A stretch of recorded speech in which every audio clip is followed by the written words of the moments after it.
Salut, c'est Pierre Faury et aujourd'hui pour Extra Student, je réponds à la question de grand oral suivante.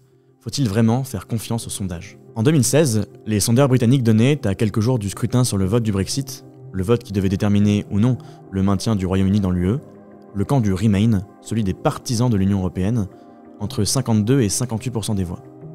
Au lendemain du scrutin, douche froide pour les sondeurs et victoire du Brexit. Idem quelques mois plus tard, lors de l'élection de Donald Trump aux États-Unis. Élection qui n'avait pas été anticipée. Idem, encore une fois, pour le score particulièrement élevé de Jean-Luc Mélenchon à la présidentielle de 2022. Idem pour toute une série d'autres élections récentes où les sondeurs n'étaient pas parvenus à dépeindre une image fidèle du cortège électoral et de ses opinions. D'où d'ailleurs les critiques nombreuses de la part de certaines personnalités, partout sur l'ensemble du spectre politique, qui disent désormais ne plus vraiment croire aux sondages.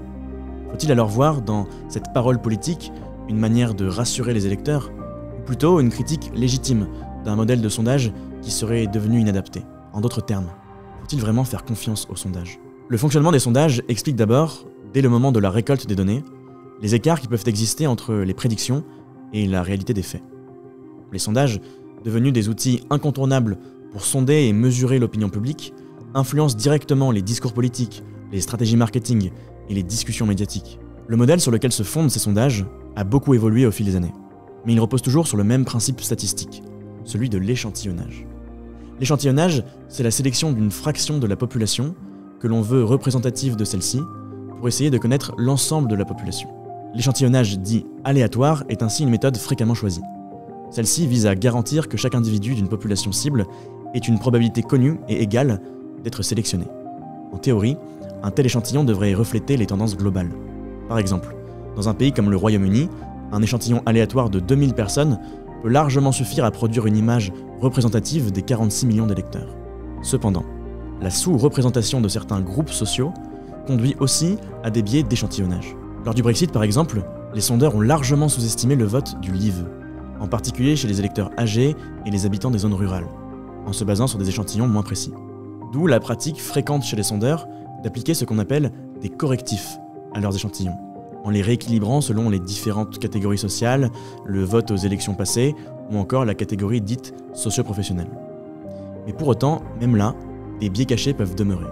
Les facteurs qui prédisent le vote sont parfois bien plus complexes que l'âge, le métier ou encore les votes aux élections passées. D'où des échantillons en apparence corrects, qui parfois posent véritablement problème. Deuxièmement, l'analyse mathématique des marges d'erreur présentes dans chaque sondage explique là aussi les résultats parfois observés. Chaque sondage est en effet accompagné d'une marge d'erreur, mais celle-ci doit être interprétée avec beaucoup de prudence et de précaution.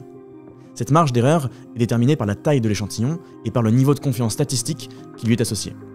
Par exemple, une marge d'erreur de plus ou moins 3% à un niveau de confiance de 95% signifie qu'en répétant le sondage 100 fois, 95 des résultats seraient dans une fourchette de 3% autour de l'estimation centrale.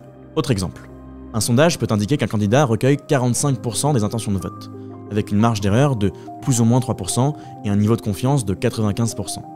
Cela signifie que si on répétait le sondage un grand nombre de fois, 95% des résultats se trouveraient entre 42 et 48%. Le calcul de l'intervalle de confiance repose sur cette formule.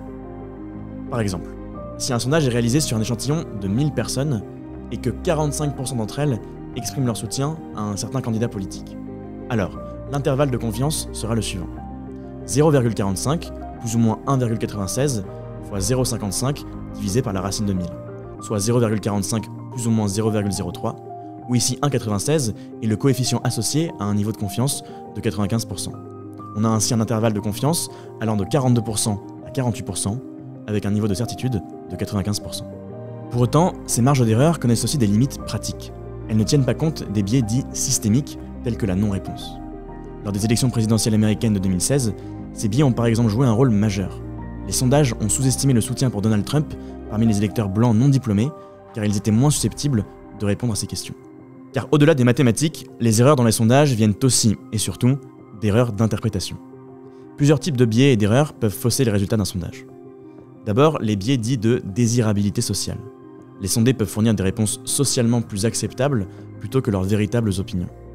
Lors des élections en France en 2002, les sondages ont ainsi largement sous-estimé le soutien pour Jean-Marie Le Pen, car de nombreux électeurs n'admettaient pas publiquement leur intention de voter pour un candidat caractérisé d'extrême droite.